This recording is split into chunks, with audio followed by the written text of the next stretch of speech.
This is Jessica Joy Revelis with Women Who Work TV, live in Hollywood with WCOBM.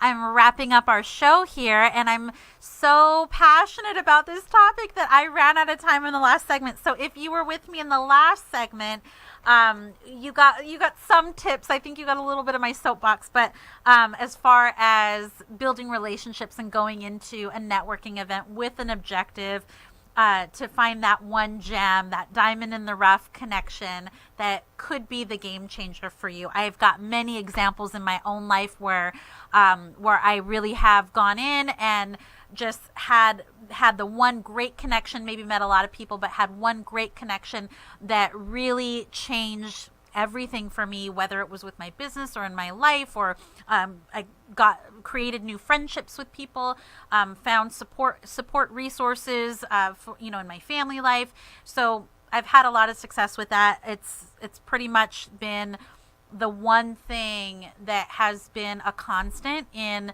my networking and professional growth. So again, going in with the objective of coming out of that experience, that networking event, with one great contact where you're going to continue the dialogue even after the event. I think that's my biggest secret that's out, the cat's out of the bag. But beyond that, I talked also about a few tips that I had regarding just first impressions, especially in person. And I think what's really cool about going out into the community and participating in professional networking events, or whatever those events might look like, whatever they're called. Maybe they're not called networking. I know the Amplify Collective is an organization that I want to get involved with soon. I have a lot of women friends that are involved with them, and I think their whole thing is they're doing this anti-networking thing where they don't want to call it networking. They don't necessarily always want to talk about business. It's about ultimately it comes down to relationship building. And so I have yet to experience one of their events, but at some point I will. And I think what's going to be cool about that, and what's cool about what I'm emphasizing, is that it's not about exchanging a bunch of business cards. It's really about personal connections and creating relationships that are even maybe going to transcend business, and they might not end up being business relationships in the long run, and maybe something doesn't come out of that one conversation that you have that keeps going after the event. Maybe you just end up with another friend, and that's okay too, and that could be really transformative in other ways. So I've had that happen to me many times, which is great.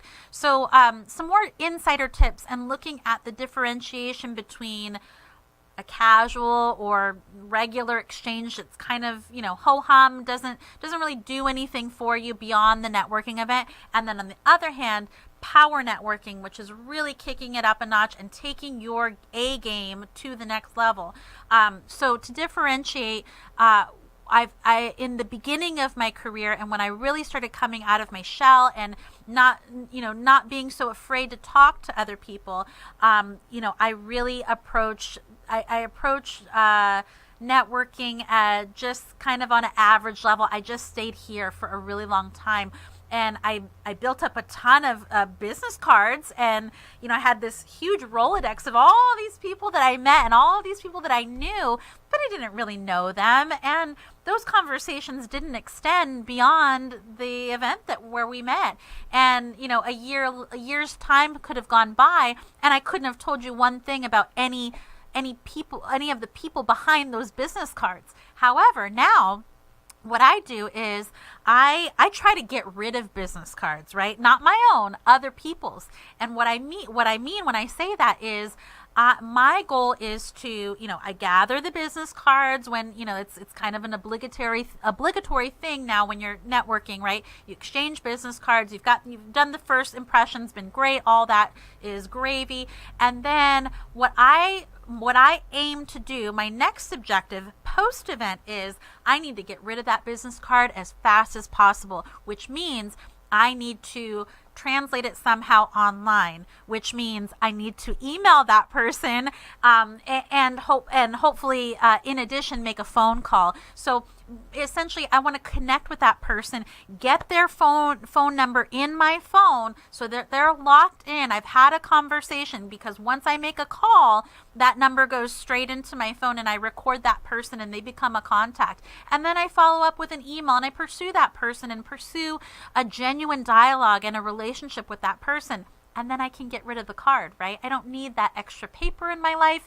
I have their information, and then it becomes a relationship. And so I don't need a business card to have a relationship. I have a relationship because I connect with that person outside of our initial meeting on a one-to-one basis. So that's my next objective. I think what changed for me when I went from just kind of an average networking interaction that I would have to power networking is I also have branded myself. And so, my business card is in line with my website, is in line with my social media, is in line with the way that I even present myself.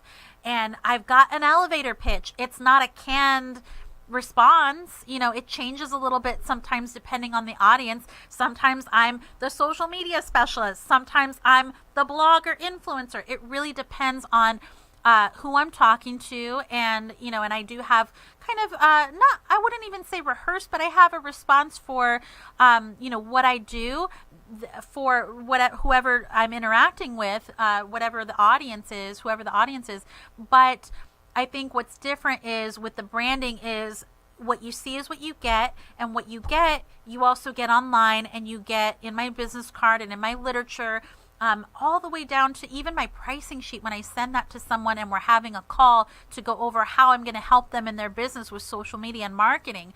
All of that's in alignment. All of that's consistent. All of it's branded. And so I think, again, going from average so-so to power networker is you've got to be the whole package in person, and then that translates to online when that person ultimately Googles you or looks you up online, visits your website, whatever that might look like. So that's really important. Also, again, the power networking component is kind of goes back to what I was saying in the first couple segments. Your passion is a huge, huge part of how successful you are when you're in an environment where you're interacting with other people and trying to drum up business and trying to make connections and build those relationships. So if people, when they come across you, see, a flat personality or no personality, likely that connection is not going to be as solid as someone who meets you and you greet them with a warm smile, a firm handshake, and one of the easiest things that's actually really hard to do and hard to remember, because I think we're so conditioned otherwise, is to try to bring something of value and interest to the conversation that's not about you, but it's about them. So people, they want to hear themselves talk, right? So instead of and I fall into this all the time, instead of, hey, what do you do? Nice to meet you. I'm Jessica. I'm so-and-so. I'm a writer with marketing experience, or I write in marketing. And then, what do you do?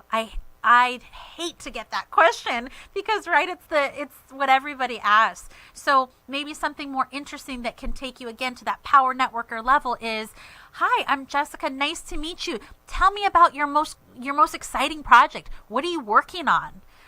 So, engaging that person, and so that you're going beyond, what it is they do, which is just a label, right? There's so much more behind the label, behind the business card within that person that you want to discover. Those kind of questions that are engaging and personalized are what is going to make you stand out, and that person will remember you. I promise you that. So I hope these tips were helpful. I hope my passion and my stories were helpful as well. I will see you next week. And in the meantime, you can go to jessicajoyrevelis.com to find out more about me. I'll catch you next Wednesday on Women Who Work.